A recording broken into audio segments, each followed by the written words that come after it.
ஆயிரம் நிலவேவா ஓராயிரம் நிலவேவா இதழோரம் சுவை தேட புது பாடு விழிப்பாட பாட ஆயிரம் நிலவேவா நள்ளிரவு துணை இருக்க நாம் இருவர் தனி இருக்க நாணம் என்ன பாவம் என்ன நடை தளர்ந்து போனது. ரொம்ப வெக்கப்படாது, எரும மாடு வெக்கப்படுற மாதிரியே இருக்குது.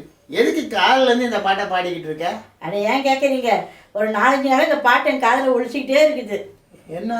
ஓ, எம்ஜிஆருடைய நினைவு நாள் வரப்போகுது, அதனாலயா? அதனால இல்லைங்க, ஜி தமிழ்ல சரிகமப்பா சீசன் 5ல விஷ்ணுவர்தன் ஒரு பையன் இந்த பாட்டை பாடினாரு.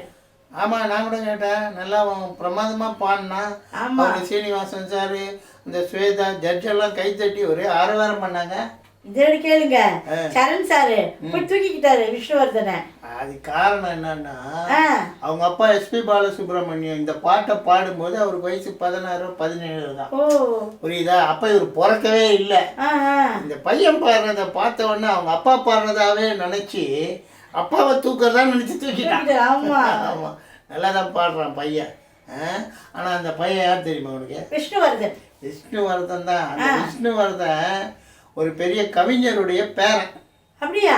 ஆமா, கோவிலம்பாக்கம் கோவிந்தராஜன் ஒரு பெரிய கவிஞர். அவர் அவங்க ஒய்ஃபுடைய பேரை சேர்த்துக்கிட்டு வாணிதாசன்ற பேரில் கதைகள் கவிதைகள் ஏகப்பட்டது எழுதியிருக்காரு. அதுவும் இல்லாமல் அவர் எழுதின தனிப்பாடல்கள் தூர்தர்ஷன்லேயும் ஆல் இண்டியா ரேடியோலையும் பிரபலமான பாடகர்கள்லாம் பாடியிருக்காங்க. ஆமாம், அதாவது அவர் இருந்திருந்தாருன்னு வச்சுக்கேன், அவர் பாவம் மறைஞ்சிட்டாரு. தாத்தா உயிரோடு இருந்திருந்தா அவரே பாட்டு எழுதி பேரனை பாட வச்சு ரசிப்பார். என்ன பண்ணுறது? ஆனாலும் அவரோட வாழ்த்துக்கள் இவனுக்கு இருக்கு. ஆமாம், மேலேருந்து ஆசீர்வாதம் பண்ணிக்கிட்டே இருப்பார். இந்த குழந்தைங்க எல்லாருமே பிரமாதமாக பாடுறாங்க.